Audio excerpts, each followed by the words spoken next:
Los apóstatas se apartan de la fe, pero no abandonan las prácticas externas del cristianismo.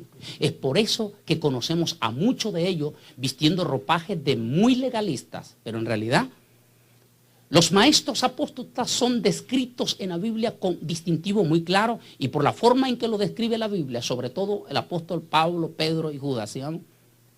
Aquí los vemos, hemos estado viendo todo esto, estamos siendo manipulados completamente de esto, sigamos. Las multitudes, como dice Pablo, se amontonarán, como habrá comezón de oír, deseo de oír, se amontonarán maestros conforme a sus propias concupiscencias, aprovechando ese deseo, esa multitud, sigamos.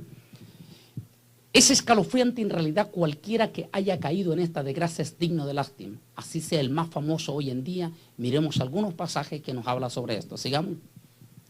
Balaam fue un profeta gentil y en su momento usado por Dios, pero su corazón no se apartó de la codicia que lo llevó a ocupar un lugar entre los malvados que se mencionan en la Biblia. Él quiso negociar con el don de Dios y buscó todas las formas posibles. Al no poderlo hacer, se convierte en un enemigo de Dios. Hasta aquí voy a llegar yo.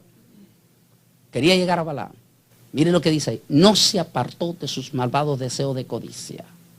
La codicia en el corazón del pastor lo puede llevar a abrazar catastróficamente herejías destructoras.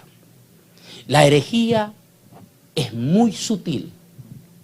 Es difícil descubrir cuando un pastor tiene codicia. Es difícil, casi imposible averiguarlo. ¿Por qué? Porque la codicia se oculta en la parte más arrinconada del corazón y se mantiene ahí hasta que se llegue el momento en que puede salir a flote.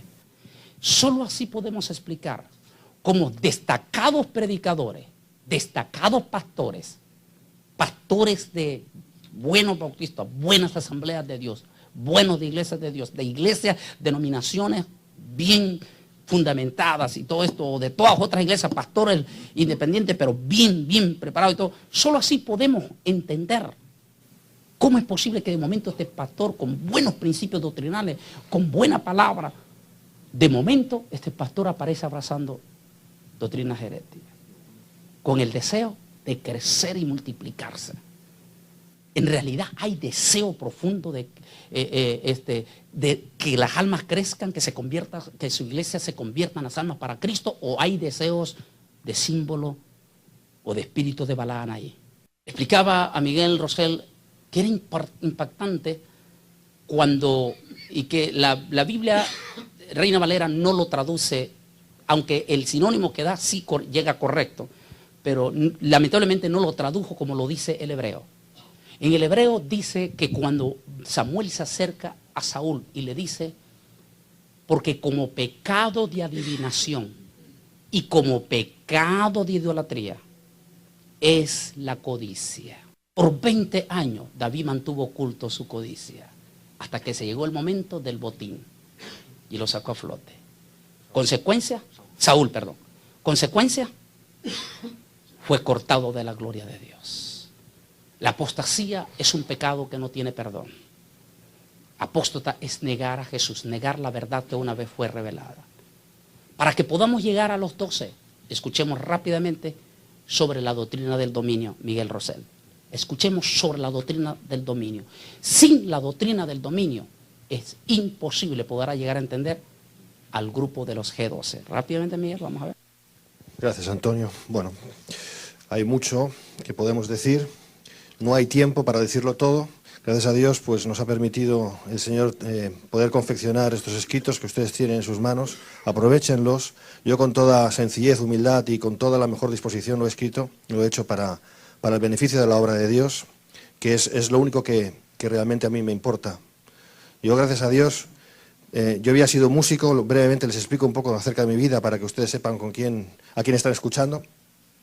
Yo voy a cumplir esta semana 50 años, gracias, yo sé que parezco más joven, gracias.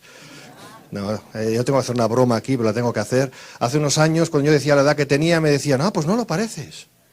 Ahora digo la edad que tengo y nadie dice nada. Excepto ustedes, que se ríen un poco, pero bueno.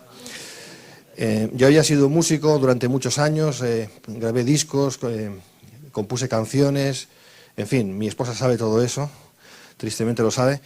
dejé esto, el Señor nos llamó a pastorear a la iglesia que estamos pastoreando hace ya 13 años, no son muchos, es verdad, hace 23 años que conozco al Señor y la verdad es que yo he visto el proceso como el Espíritu Santo me ha ido llevando todos estos años, desde tener una gran necesidad de aceptación y de reconocimiento, y cuidado con esta palabra porque es clave, la palabra reconocimiento, hasta no querer saber nada de reconocimiento y no tener necesidad de reconocimiento. Y yo creo, humildemente puedo decir que estoy entrando en el atrio de esa puerta, por esa puerta, ¿no? De estar tranquilo ya, de estar tranquilo, ¿no? Me ayudó mucho el hecho de estar en la televisión cristiana, le llaman la televisión cristiana, TVN, porque estuve ahí haciendo televisión, y aquello es peligroso, porque apela mucho al ego y a la carne, ¿eh? Aquello que, bueno, que te vean ahí en televisión y que quieran saber, oh, usted es el que sale en televisión. Y yo, sí, y usted es el que me ve, ¿verdad? Sí, bien, ya nos conocemos, por fin. Y apela mucho a la carne eso, apela mucho al ego, pero ahí el Señor trató mi vida. Y el Señor me dijo en un momento dado, tienes que salir de aquí. Y yo, Señor, ¿eres tú? No, yo reprendo esta voz. Pero no era el enemigo, era el Señor. Y salí de ahí, y doy gracias a Dios. Y podría dar una explicación muy larga, pero no hay tiempo para esto. Pero les puedo argumentar de una manera muy concreta que, gracias a Dios, lo único que me mueve en el ministerio, y lo digo de verdad y pueden mirarme a los ojos, es la gloria del Señor, y nada más. Cuando el hermano Bolaínez me llamó aquí, yo estaba me sentía profundamente agradecido y sigo estándolo, porque, bueno, es la primera vez que viajo a Estados Unidos y es para un europeo, sobre todo para un español, es pues uno de los sueños a realizar en la vida, y es cierto. Y estoy aquí, estoy contento, pero solamente quiero bendecirles, no quiero otra cosa. Y sobre todo lo que quiero es que Dios sea exaltado, su verdad sea exaltada y todos podamos aprender un poco más, porque todos tenemos necesidad de aprender un poco más, ¿verdad? Bien, y voy ahora a la cuestión. Estamos siendo bombardeados, y el hermano Bolaínez lo ha hecho muy bien, sobre todo de unos 15, 20 años hasta aquí, y España tampoco se ha escapado de esto, de una influencia impresionante de un espíritu y una doctrina profundamente, y subrayo profundamente porque es así, heréticas. Y muchos dirán, pero Miguel, quizás estás exagerando. Y a priori pudiera parecer que estoy exagerando. Pero cuando empiezas a investigar y a profundizar en lo que primeramente la palabra de Dios enseña, y luego lo que muchos, yo les llamo ya dominionistas, enseñan, y luego hablaremos del término, nos damos cuenta de que hay una diferencia abismal, que no tiene mucho que ver, sino nada, una cosa con la otra. Y todo parte de un planteamiento básicamente escatológico. Pero nos damos cuenta que la Biblia, en un porcentaje muy grande, es un libro profético. Estarán ustedes de acuerdo conmigo en eso. Es un libro que nos habla del futuro, que nos habla de las intenciones y de las promesas de Dios a realizarse. La pregunta es, ¿todo lo que Dios ha diseñado o ha querido ya lo ha hecho? En cuanto a las cosas que tienen que venir, pues no, porque aún el Señor no ha venido por su iglesia, por ejemplo, aún no se ha manifestado la bestia anticristo y su falso profeta, aún no ha venido la tribulación y la gran tribulación, aún no ha venido el Señor en gloria y nosotros con Él, para establecer el ¿qué? El reino, amén, el milenio.